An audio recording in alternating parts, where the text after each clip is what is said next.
In the bestiary of British books, there are pelicans, penguins, and Pearsons. I invite you to meet David Pearson, a man sitting between cardboard boxes, of which I wish they were mine. David will talk about type on book covers, about what type exactly, and even about no type. Type as an image can set the tone for a book. Being at it, David's work is always historically informed and takes lettering to Nicollet Gray's church and back. David's work is music to the eye. I want to send out my love to the British design scene. We will stay united, no matter what politics may go for.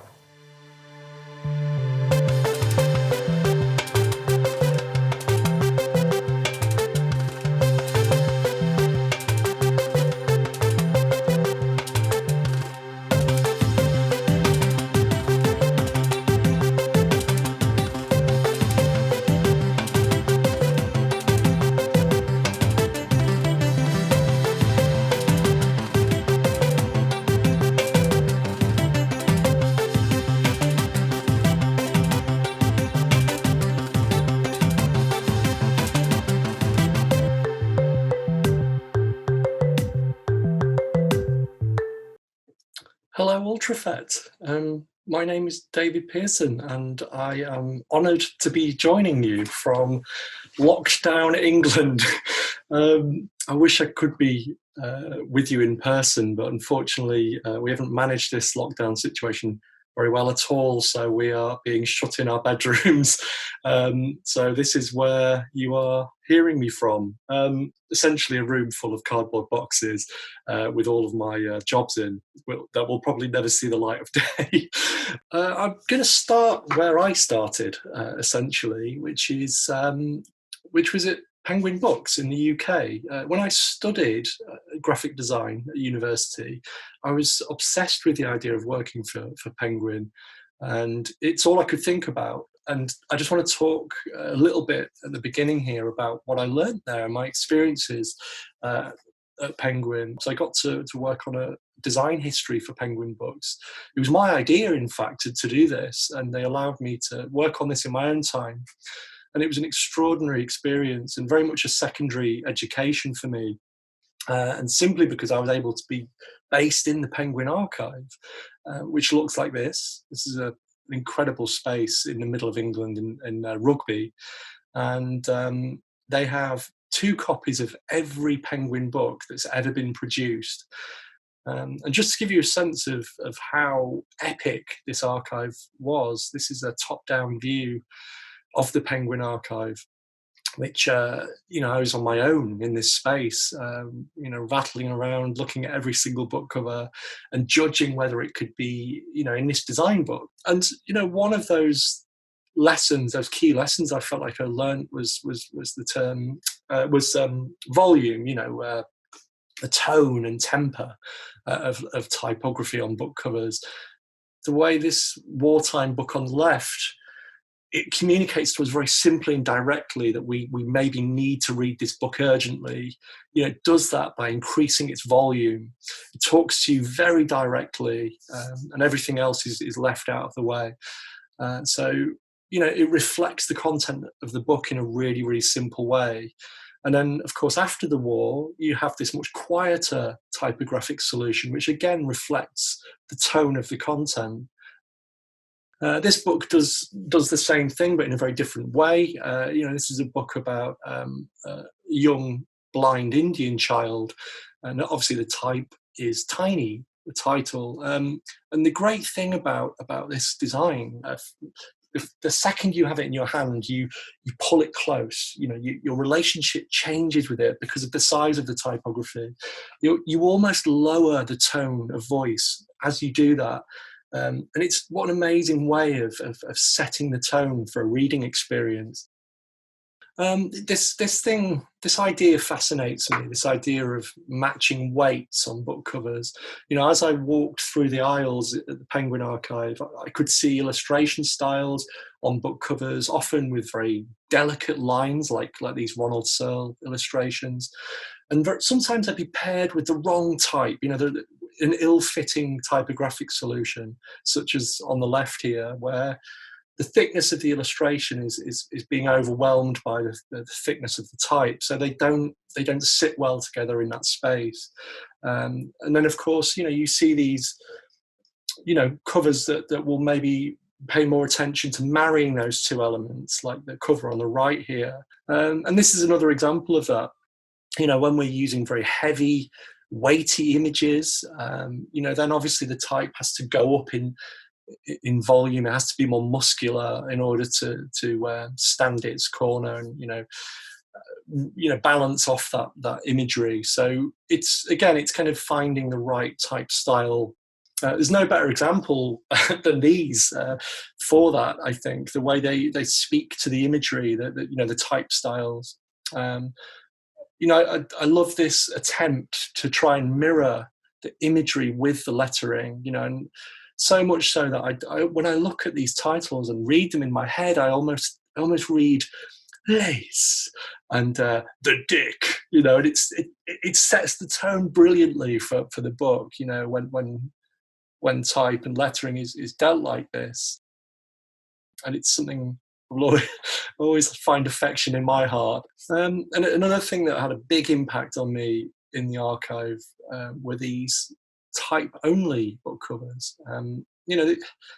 I didn't know you were allowed to do this, to just have the title and the author name presented so clearly and cleanly. Or in the case on the left-hand side, just to have the first line of the book, above the title and the author name in terms of hierarchy. I found that very thrilling and a lovely way to lower someone into the book without any images getting in the way or setting the wrong agenda, I guess. And then, there's this, no type. What a brave and brilliant book cover. This is a Penguin book of John Lennon, and they decided to just do this.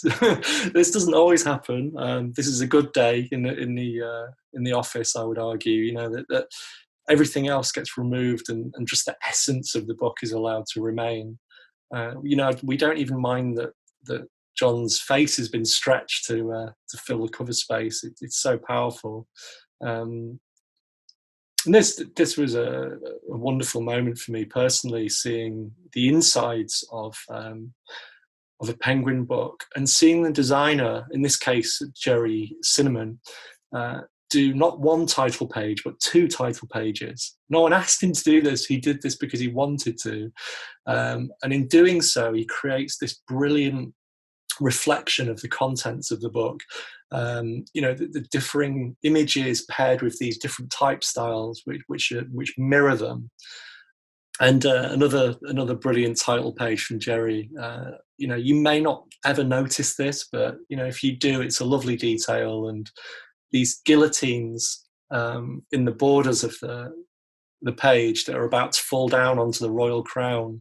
It's just a really, really nice detail that Jerry has left in. And again, he didn't have to do this. He's gone the extra yard to build in this lovely detail. And I think in doing so, this all adds to this Penguin legacy of creating, warm, interesting, democratic, approachable books.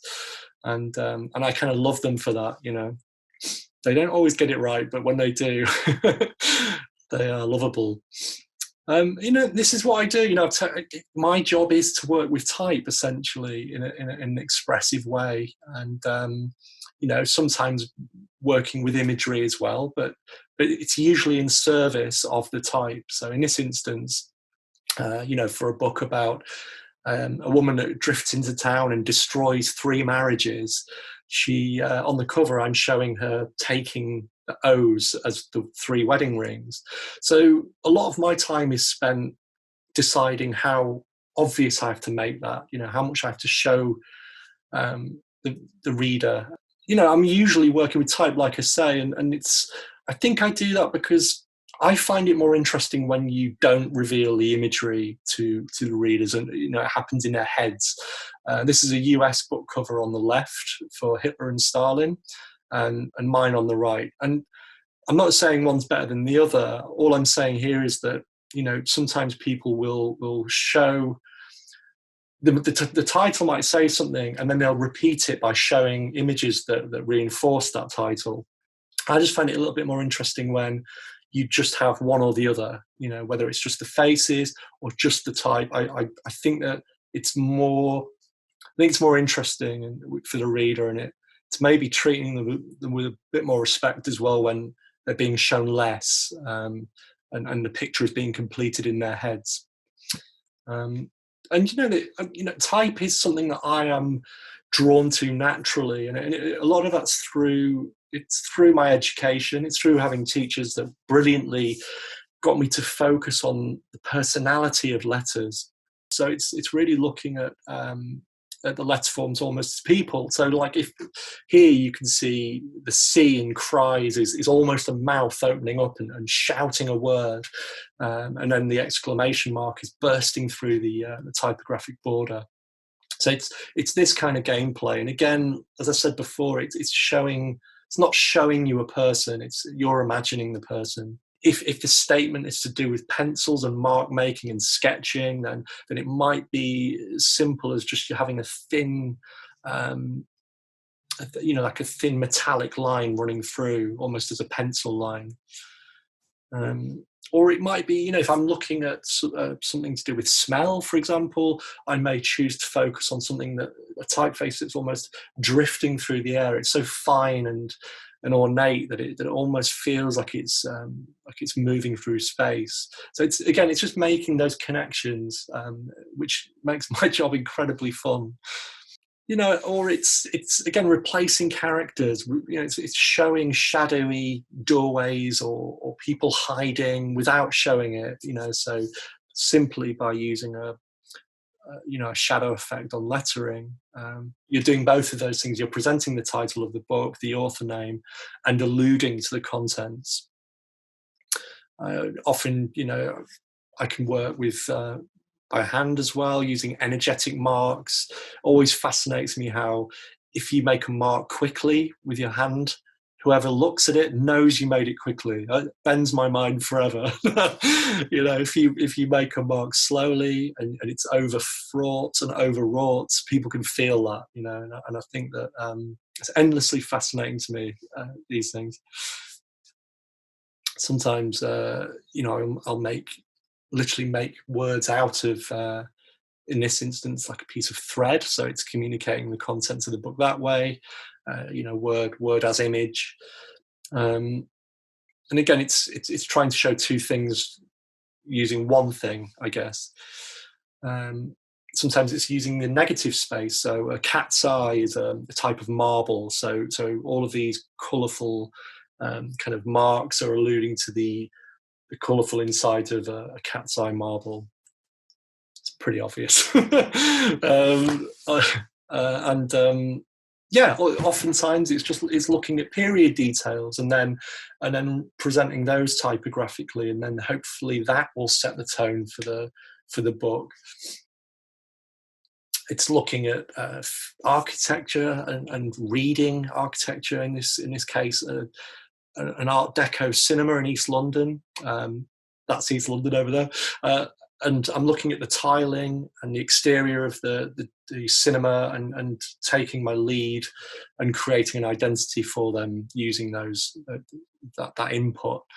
So it's very much the same job, spun in different ways.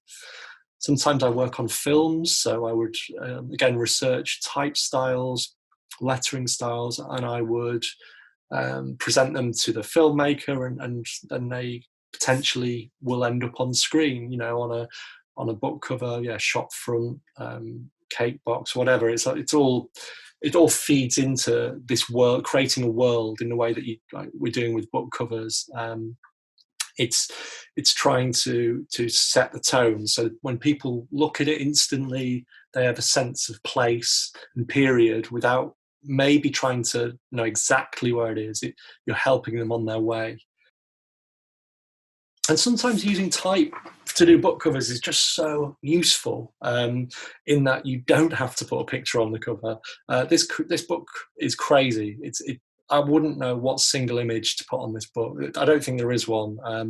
It's a mad book, but weirdly, flaming, exploding, spinning type. It feels right, it feels better anyway. Sometimes it's as simple as just breaking a word, and the cover concept can come through that way. Other times, it's working from within the lettering. So, I mean, this is such a large amount of words to get onto a cover in the first place. There's very little room for any other kind of any imagery. So, filling the type with this kind of rising fire felt like, one way of doing it, of course, and then you retain the simplicity of the overall layout. This is slightly more complicated to talk about. I think this is my way of showing that designers can often go too far. I don't know, I'll let you decide, but this shows you how much power we potentially have, and it can be abused. But what I'm doing here is I'm almost misrepresenting the title. So the title of this book is Mad, Bad, Dangerous to Know, but the way I've presented it, I've picked out Mad, Bad, Dangerous, and then I've picked out Wild Yeats and Joyce in the subtitle. So I'm actually making a connection between those 6 words. So Mad, Bad, Dangerous, Wild Yeats, Joyce, to try and create this rhythm, this beat, which will hopefully catch in your head. It's slightly dangerous doing that because, you could miss your audience, and you could argue that the designer is having far too much of a presence here. But I'll let you decide whether I've gone too far or not. And this generally, I would be offering several options for each round of visuals, 3, 5, whatever. But this is what that looks like. So it would be showing different typographic expressions, I suppose, of the same title, and then just trying to find a way through that approval process, see whether anything will stick. And if you get lucky, one of those visuals will you'll be asked to polish it up a bit, and for a final visual. But one thing that I find endlessly frustrating is that very often in the 5-minute rough visual, I will always like that more. I don't think that's some sort of designer curse that we'll forever have. But I often, when I'm allowed more time to work on something, I'll make it worse by removing the energy from it, over polishing it, and I don't think I'll ever learn that lesson. So 5-minute visual it's dancing, it has energy, it's rough, and then the more polished, static-looking final visual that's haunting me. If you've got any answers for how I can improve this situation, please do. Answers on a postcard, as they say. Other times, I do a lot of series design work, and working across multiples is so much fun to me.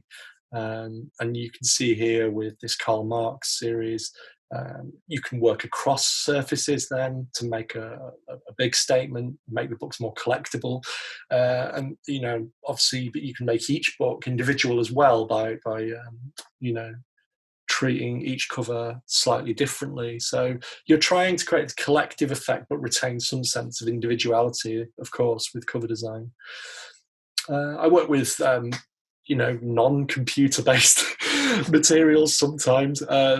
I like working with rubber stamps. It's something that I often work with because it gets me playing, and it's hard to genuinely play on a computer.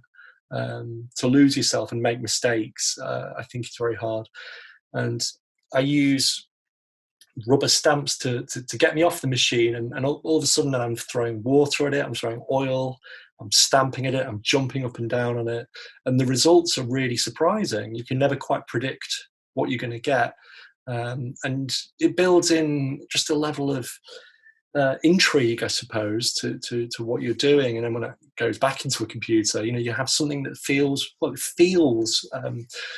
something. When you're working with fiction, I think you do have a responsibility to create more of an atmosphere, and I think working with type in this way helps do that. This is a book about this post-apocalyptic world where a father and son are kind of combing the this barren earth to try and eke out an existence, finding degraded, broken things and old food. And, it's just trying to communicate that through lettering without, again, showing you the reality of that. Sometimes I try and be expressive. I'm not the most expressive designer, quite an uptight, fussy designer, I should say. But sometimes, there's this idea of building in this sense of falling, I guess, into a lettering, be it psychologically or otherwise, just this sense of something occurring through the lettering. But these were rejected, and I think quite rightly so. But it just shows you that there are lots of approaches to any book cover. Every designer will approach things differently, and but running things by an art director, it can be so useful, and to get your own mind on track. I found that to be the case here. My art director at Penguin, Jim Stoddart, is incredibly helpful in terms of clarifying my thought and where I should go with something, and to move me away from this world of, scribbling type and stretching things. And so the illustration, if there is one, is in the border. So the border is showing you falling, physically falling, or metaphorically falling. And it's as simple as that. And then, of course, the next book, it's just creating a border, but using different language. So in this instance, for the plague, it's using blood cells. But I love this kind of space where you have a type brief, and I love that art directors are able to give that to me sometimes when I need it the most, and create in my head this structure that I can then have fun with. The outsider, it's literally just this kind of emanating kind of heat, but also the words are sort of falling in and out of the sort of spaces. So it's quite a simple idea, and material wise as well. I think the same thing can be said here. It's just rather than a literal depiction on a book cover, it's something that's more sensory, and sometimes that's okay. As a book cover designer, it's the way a job should go. It makes it harder to talk about, which I'm proving now, but sometimes that's the right route. I'm going to jump to another job now, and it's another one that I did at Penguin as a junior designer initially. And then I'm still doing it now, 15 years later.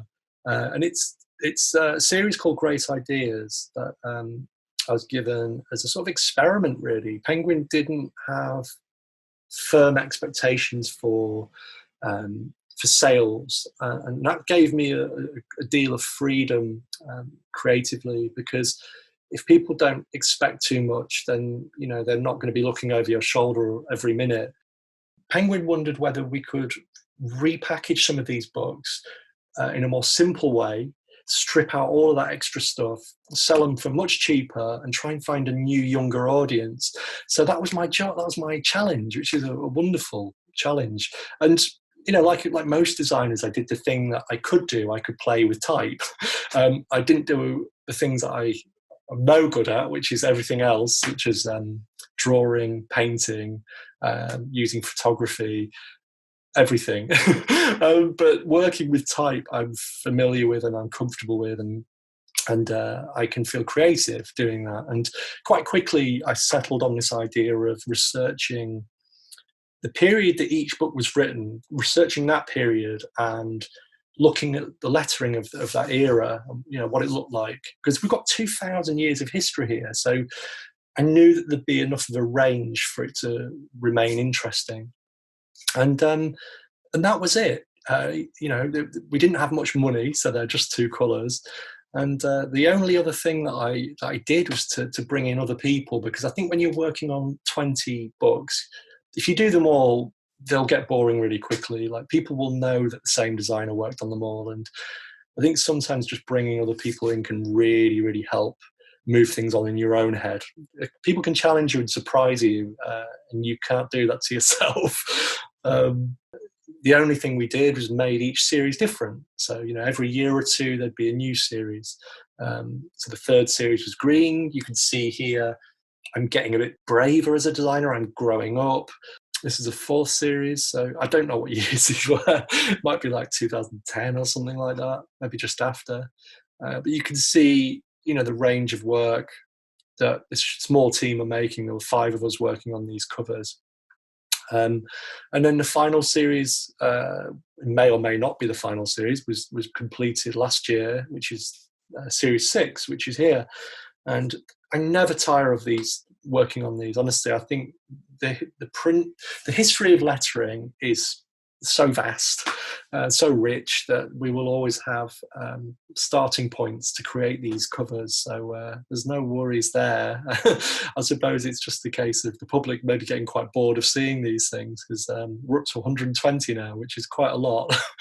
And like I said earlier, the idea is simple. Like, anyone could design these. You research the period that the book was written, and in this instance, Phil Baines, who I commissioned, was looking at Roman inscription. He's looking at the way the words are spaced, the letters are spaced, the way the words are broken at the end of the line, and translates that in a very faithful way into a Great Ideas book cover. The other thing we did, really, which I think helped a lot, was we made these very tactile, and we were able to do that in many ways because they were so cheap. They used uncoated paper and just 2 colours, and it gave us some money to hit them really hard with a printing plate. So you had this die plate like this. So then you have this incredibly bulging kind of paper surface, which meant that when people picked them up, they found it very hard to put them back down again. And the other thing that did is it gave you essentially an extra colour, which was very helpful. So you could be more expressive with the covers because you knew you had this extra element that you could build into it as a design element. And as you can see here, that almost becomes the idea occasionally. If you are designing a book cover that looks like it's repeating across the cover, then using that metal plate to stamp into it to give it a 3-dimensional quality really, really helped to reinforce the design. So again, it's just using the materiality of the book to reinforce the idea. Oh, I should say this is the work of art in the age of mechanical reproduction. That's why the spine is repeated across the cover. And playing with rhythm was just very fun. We're desperate for people to not get bored when we look at these, so we're trying to make each one feel a bit different. And again, something Phil did, which was amazing, was play with multiple readings of book covers, such as Cicero here on the right, or Cicero's book, should I say, An Attack on an Enemy of Freedom. And what I love about this is you could read Cicero from right over the other side of the bookshop, and when you get closer, you can read the title. And then when you get it in your hand, you could read the border surround. So I really love that idea of enticing someone closer and giving them bits of information as they approach. I think that's a wonderful idea. And also this idea of just playing with this collective statement was endlessly fun. If we created a very decorative cover, we could put then next to it something that was very brutal looking and modern. And those two things had a kind of, like a tension, a frisson, which was really fun seeing that in the bookshop. Some, again, very decorative. Some were very dark and foreboding. But just, again, we're just trying to create different moods for each book cover. And this project threw up a nice story, which was, I'm always looking for people to collaborate with. And I saw this image online years ago, and I loved it. I mean, it's just one of the most exciting images I've ever just stumbled across. I think there's something divine about it. And I noticed that it was Christoph Kerbelin. He posted it, obviously, and I got in touch and I said, look, I love this style of lettering. Could I commission you to do a book cover for Penguin? And he said, I didn't do the lettering. It was by my 8-year-old son, and you're welcome to ask him, but he's now 10 and he doubts that he could still make these marks because he's grown up so much, which is just the most interesting scenario. So I asked, with his son not really wanting to do it, not being sure enough to be able to do it. I asked if I could try and copy his 8-year-old lettering style, but give him approval over the work. So I ended up trying very hard not to, mess up too much and show him to recreate Felix's lettering. And if he signed it off, which was nice. It's probably the first time I've had a 10-year-old art director. But it was one of the most fun commissions I've had, definitely. And I'm so glad it came out of this project. I hope to work with him again, but Felix. Okay, so I think just 2 more projects now. This is in Britain in particular, there's a real emphasis on genre publishing. So things, like crime thrillers, sci-fi books, they do very often feel and look the same. There are very good reasons for this, in terms of helping an audience find the books that they like. I don't want to be too negative on this kind of copybook cover style that you often see, but I do wonder whether designers sometimes are trying hard enough to try and move things on a bit. I do wonder why certain genres are destined to always be embedded within these kind of visual tropes. And I was lucky enough to get to work on John le Carré's books last year, which is a bit of a dream job, to be honest. And one of the things that I started to look at was, obviously, with type-driven covers, but ones which use almost marketing copy in quite a sort of brazen way. So in Britain, we have this proud history of these kind of overwritten book covers. I love on the right there, you've got this quote, a first thriller by an author who has already made his reputation amongst the pundits. Like, there's far too many words. It's almost inappropriate for a book cover. It's not punchy enough. It's written in a way that could have only been written in the 50s or the 1960s. And on the left here, just having the title twice on the cover is just so unusual. And you just won't see that anymore. And I find these things really interesting. And I wondered whether I could play with this idea of almost overusing copy on the cover. So saying too much, to just really shouting at the potential audience. So I played with this idea of adding all of this content, like previous books on the cover, quotes everywhere, multiple author names, a penguin book, 45,000 words. And I know it's all a bit strange, but the idea is that these will look genuinely unusual in a modern bookshop. They will stand out compared to the things that are next to them, because the things that are next to them won't do this. And you might be able to see from this video, we used very fat overprinting or trapping on these covers. So you've got this kind of halo effect around the letters, and that just gives them more of a kind of more of a dynamic feel on the cover, almost like they're like neon light glowing. So it's a small detail, but it was a nice thing to pick out and hopefully reflect, like the nightlife and neon and kind of alleyways and seediness and all of those things. And the back covers were fun as well. We got to write this. I say I didn't write anything.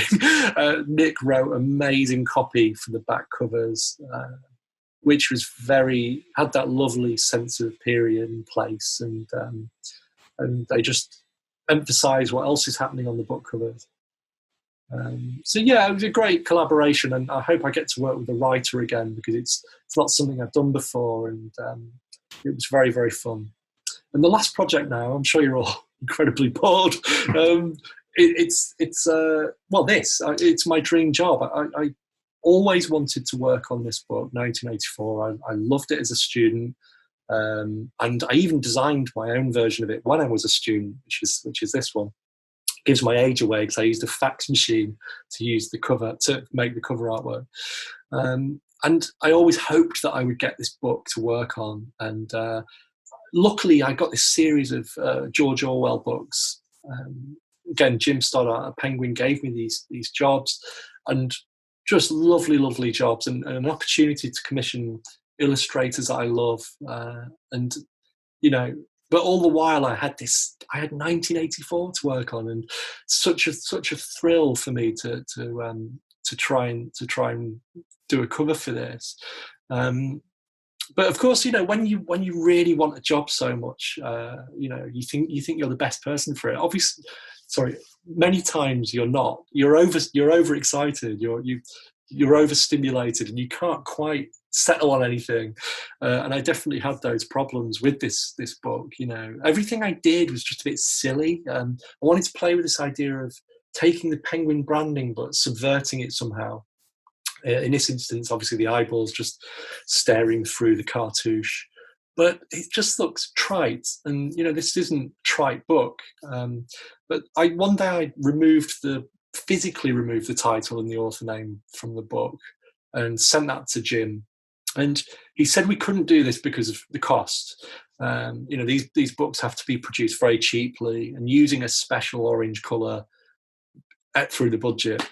But he encouraged me to go back and rethink. So I remember in the archive at Penguin, I saw this book. So this is a Penguin special from the 1960s, and the back cover of that. And I noticed these two words had been blacked out. And I don't care what it says on that book, but I really care about those two blacked out words. It's like, what the hell are they? And that really stayed with me, that desire I had to find out the answer. So I did the same thing with 1984. I printed the title and then blacked over the top of it. You can see here a bit better. You can just about pick out the title, but you have to hold the thing. You have to rotate it. You have to be up close, and you can just about see it there. Every book is slightly different, which is, it's I quite like it, but it just shows you the sort of varying standards of trade printing in this country. But something really interesting happened with these, which I didn't completely plan for, I must admit, which was that, the more you handled these books and had them rattling around your bag, the black started to scrape off and reveal the title. And the nice thing about that was that everyone's copy was different. It was and yet I'd start to see these online, and they look amazing, but I didn't do them. That's the killer. I think these look great, but I didn't do them. And I collect these images now. I really, I think they're a perfect expression of the book and all that it contains, and this act of rebellion, fighting back against the system. It was such a happy thing to sort of to happen with these. And I mean, what I like as well about this job, I must be honest, is that it kind of proves that we're not idiots. We don't have to be spoon-fed our answers all of the time. I think we like going after answers and decoding what we're looking at and being an active part of the looking and thinking process. And I like that this book, proved that is the case.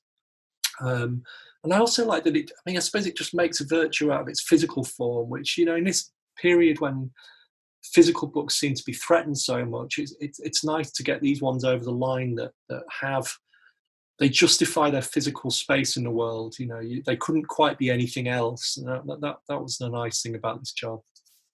And also, it's become quite a sort of emblem of, kind of political, repression, and you see it used in protests and the like, and that's a great source of pride, as is the fact that it was turned into a Halloween costume one time, which made me incredibly happy.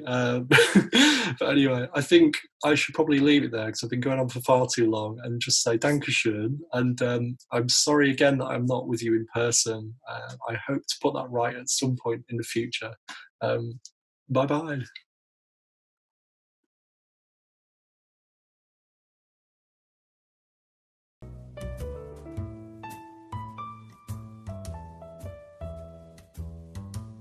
In the three animations, made by Maja Gehrig. I like the simplicity of the shapes and colors.